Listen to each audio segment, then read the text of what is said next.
In this video, I'm going to attempt to make you money on your Etsy shop today. If you watch this video, what you're going to understand better is how to run a profitable Etsy business. There are profit things that you can do to improve your profit. There are things that are super, super, super helpful that a lot of people don't do, or they don't focus on these things. I've ran my business for the past 7 years, and I've bought equipment that ranged from $10,000 to $40,000. I've went through very rough waters, from being suspended to having low sales, and all of that, I was able to thrive and grow my business. Now, that's only possible is because I actually made money. Now, I'm a sole provider for my family. My wife gets to enjoy staying at home with the kids, and she loves it. Now, that's only possible because I make money, and the business actually generates money. And if you want to actually make money from Etsy business, I know a lot of times it feels like, well, maybe next year I'll make money. Right now, I'm just investing. You can actually make money right now. And so I want to share with you guys what I've been kind of formatting or really fine-tuning for the past 7 years and over 200,000 sales.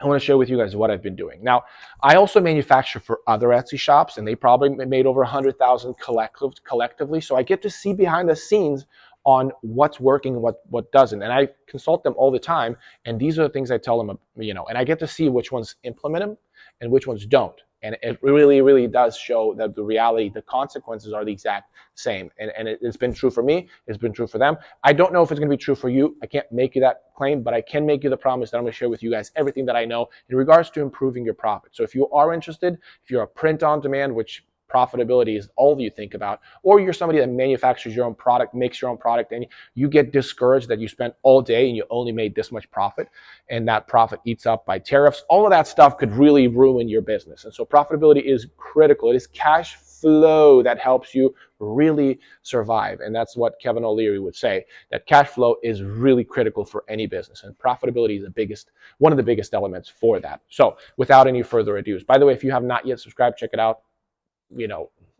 To click that subscribe button. If you want to sell on Etsy, maybe this is part of your research video, research portion of it, check out the link in the description below. It's a free course on how I was able to build an Etsy shop that goes to $500 to $600 in sales per day within like 40 days. So it's all completely free, exactly what I'm doing in an actual Etsy shop. Check it out. If you want to be part of the seller program, link is also in the description below. Okay, now without any further ado. Now, the first one you want to think about is not every product is the same. Not every product is created equal. Some products are want-based products and some products are need-based products. Now, I say this all the time, and every time I try to shine a different light on it because I think it's so, so critical. If you get the wrong product, you're just not going to sell. A want-based product, let's just say you're into pottery, you're into making things by hand or pottery by hand. You realize that pottery, it's something that, well, it would be nice for me to get a pottery in front of my porch to look good, to have a plant in it. But that's a want-based product. What are the consequences when somebody doesn't have a flower pot? Not really that much. Now, you might say my house looks worse without it, but it's still, the consequences are not so significant. By the way, this is why pharmaceutical companies make a lot of money, because their consequences of customers that don't buy the pills are really bad, like life and death. And that's why they can charge so much, which is, a whole nother debate I don't want to get into because anyways, it's crazy. But that's kind of the same idea. You want to sell a need-based product where the consequences are much higher, where if they don't buy it, hey, this bad thing is going to happen. So let's go back to the clay example. Let's say you go from making flower pots to making coasters. Well, now coasters are more like, hey, I got this very expensive table and it will be ruined if I don't have coasters. So they're going to buy coasters. Now, whether it's a good or bad example, my point is that you want to buy a need-based product. I sell dog collars, and the consequences of customers not buying the dog collar with a phone number are pretty drastic. And so that's why it does relatively well. By the way, if you do want to sell dog collars and you don't know how to manufacture, link in the description below. But this is where the difference comes in. When you sell a need-based product, I absolutely need it. And usually, it fluctuates. If there's a season where gifting is like, if you don't give a gift to the white elephant gift party, you're going to be so embarrassed and people are like forced to buy it. Now, as far as specific what gift you want to give, that's a whole different debate, but it shifts different depending on what season, right? If you do holiday decoration, hey, everybody has a tree. If I don't have a tree, then I'm such a loser. If I don't have a star on that tree, like there's so many details to this, right? Now, you're not a loser if you don't do a Christmas tree. That's just, you're not a loser if you don't have we don't have a real Christmas tree, by the way. I don't know why I'm talking about this in the middle of the year, but my point is this. think about your product. What product are you selling? Make sure that it's a product that is absolutely needed. Now, the second thing you want to think about is click-through rate. Why did I say this? Guys, click-through rate is the most important metric that you can focus on. It is the most important. Now, there are other metrics like favor and conversion rate, and we'll talk about conversion rate, or how fast they make that purchase, or maybe there's other metrics that Etsy collects. Click-through rate is probably the most important metrics when you're starting on Etsy. It is probably the most important when you're growing on Etsy. Why? Because a click-through rate is the highest definition that the algorithm can withdraw from customers that come in, they give this data to the algorithm, and they leave, right? That's the most data they can collect. What they clicked on is very, very important. So if, for example, let me kind of explain you the theory.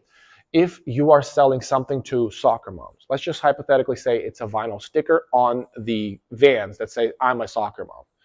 What you're going to find that the algorithm will need to find out that customer base.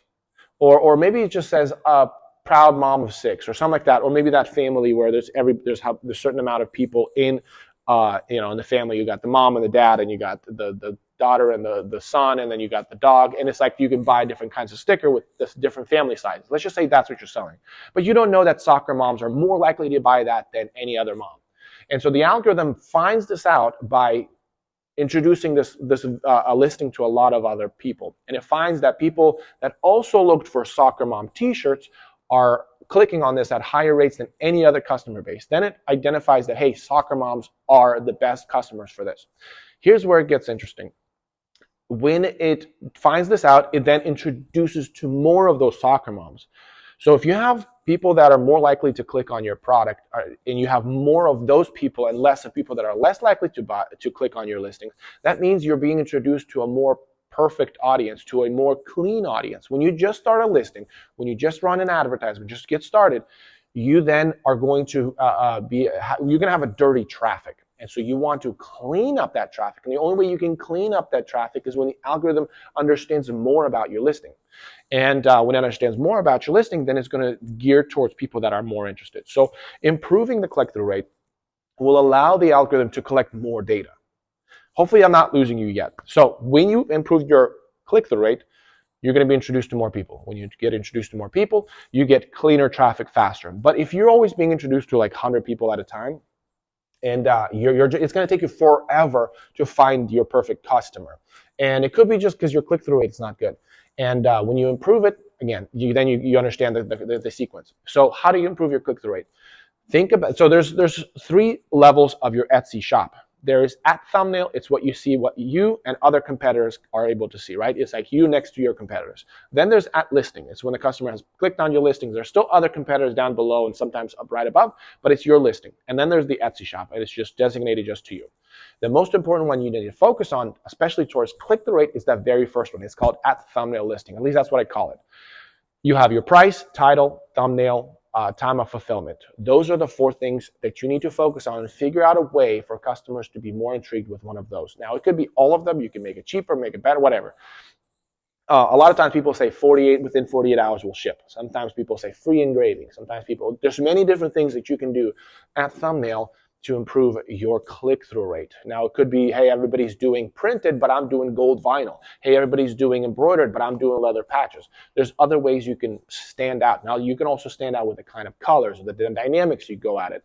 Think about click-through rate. Now, you can test it out by many different listings, but click-through rate is really, really important, okay? The third one, and that is conversion rate. Now, you would have said, duh, Vlad, any listing that has higher conversion rate is going to be profitable. This is where it gets a little bit more interesting, and it's important that you understand. Now that you're collecting click-through rate, by the way, we're going to go in the sequence, okay? So first, obviously, you already have a good product. Obviously, you're working on your click-through rate. The next one is conversion rate. Conversion rate, reason why the conversion rate is because now that you're finding out that soccer moms are your ideal customer. Well, guess what? Every other sticker that does vinyl, and maybe that information was even found out before with other listings, you were just included in this one now. are more likely to sell to soccer moms. But not every listing gets to sell to soccer moms. The ones that do get to sell to soccer moms are the ones with better conversion rate, because Etsy at the end of the day wants to make money. And so if you can't perform, if your listing can't make sales, if you can't close a customer, you're not going to be introduced to those soccer moms. I mean, think about it. If Etsy finds that these 10 people are constantly selling to soccer moms, whereas 90% of other customers or sellers are not selling, they're just going to ignore all of them, put them in the shadows where nobody will ever see them, and only introduce the sellers that are selling.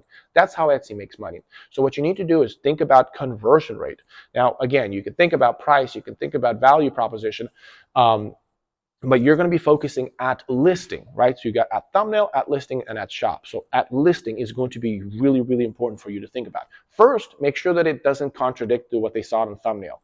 That is not, if I've done this on one of my products where I've had a printed ornament and I printed kind of gold look to it, but it wasn't reflective. It wasn't interactive gold. It was like a printed gold.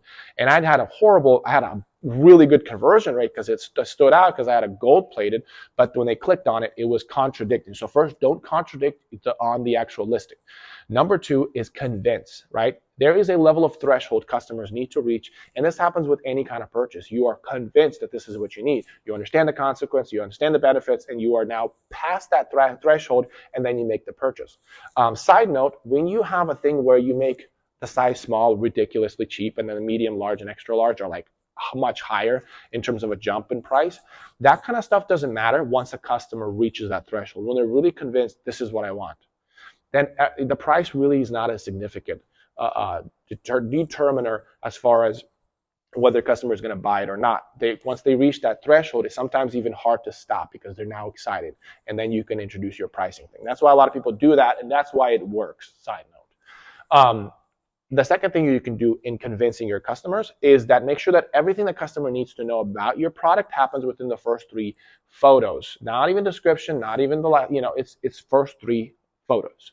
So if they need to know that it's leather, make sure that they understand it. If they need to know how big the product is, put a person in it, a mom, a dog, whatever you need to do so that, oh yeah, this is how big it is. Whatever the details you think the customer needs to know in order to make that reach that threshold, because once they reach that threshold, everything else is just guide them to make that purchase. But you need to help them reach that threshold. That's very important. All the sizing, like specific measurements, could be done on 4 and 5, but everything they need to know within the first 3 photos. So look at your first 3 photos and say, does everybody, can I show this to anybody and they'll know exactly what the product is? Get them excited. Now, if it's a seasonal product, if it's something about in regards to style or season, make sure they get excited within the first 3 photos. Make sure if it's a birthday theme something, make sure that it has make sure that the mom is excited to do this kind of birthday for their kid when they look at the first 3 photos. That's really important, okay? So now that you got your sample, you have a good customer base, you're getting to the right customer, say soccer mom, but then you are outperforming all the other sellers because you focus on all these conversion metrics, and now an algorithm says, they're perfect, this is it. Now you have a listing that is profitable. Now, when you run advertisement, it's going to be profitable. But here's what you do next. You double down, right? You double down. Let's just say birthday theme is working really well for you. Create more listings in that category. Really double down on what has been working because you're clearly found the right customer. It's clearly doing good on advertisement. Double down on that again so you can replicate it again so that your overall sales become more profitable. I've done this with my dog collars all the time. Now you do this in seasons. Make sure you double down on certain seasons. So you double down on certain maybe type of customer, that type of dogs that I'm selling to. This is where you double down. Okay, and the last one, and this is very important, sometimes you just need to do it long enough, okay? Don't quit. A lot of times people, when they run advertisement, they run it for a week. First of all, they'll run it on a bad product, but even if it's not a bad product, they'll run it for a week to a dirty traffic, and they don't run it long enough to get to the clean traffic yet, and so they'll just stop. And then they'll create a new listing, they'll run advertisement for a week, only to the dirty traffic, and then they'll stop. And they're never actually improving their traffic. They're never actually getting to the core traffic that they need to, and they quit way too early, and then they say advertisement doesn't work. Or they run advertisement for a very, very small amount of dollar signs, right? They spend $5 and then they make a conclusion. You need to set aside money for advertisement. Like I said before, when you think about equipment is really important, inventory is really important, all these things, you cannot start a business unless you have it. But advertisement, that's optional. But what if you took advertisement and you put it into the essentials? Then all of a sudden, not only are you going to save money, but also you're going to say, okay, I'm not turning that off. There's something else that I need to fix. Oh, I need to get a new product. Oh, I need to improve click-through rate. Oh, I need to improve conversion rate, but I'm not turning off advertisement. It's a whole different business. And I've done that. Like, that's what I do. So if you want to improve profitability, you have to think about these things. And I've looked over my Etsy business again and again and again, and these are the things that I keep coming back to. Now, it's important to keep track of your profit. So check out the link in the description below for Profit Tree. They are a sponsor. I get paid for it. Just want to clear that up. So check them out. It does help you track that profit. Set it up for your Etsy business. It does help you track that profit. Now, the other thing I'm going to say, that when you run advertisement, it's really important that you keep it going. It's really important that you understand the value of advertisement. Now, I talk more about advertisement in this video, so check that out. Get equipped, start building a profitable, successful Etsy business. All right, guys, until next time, you guys have a great one.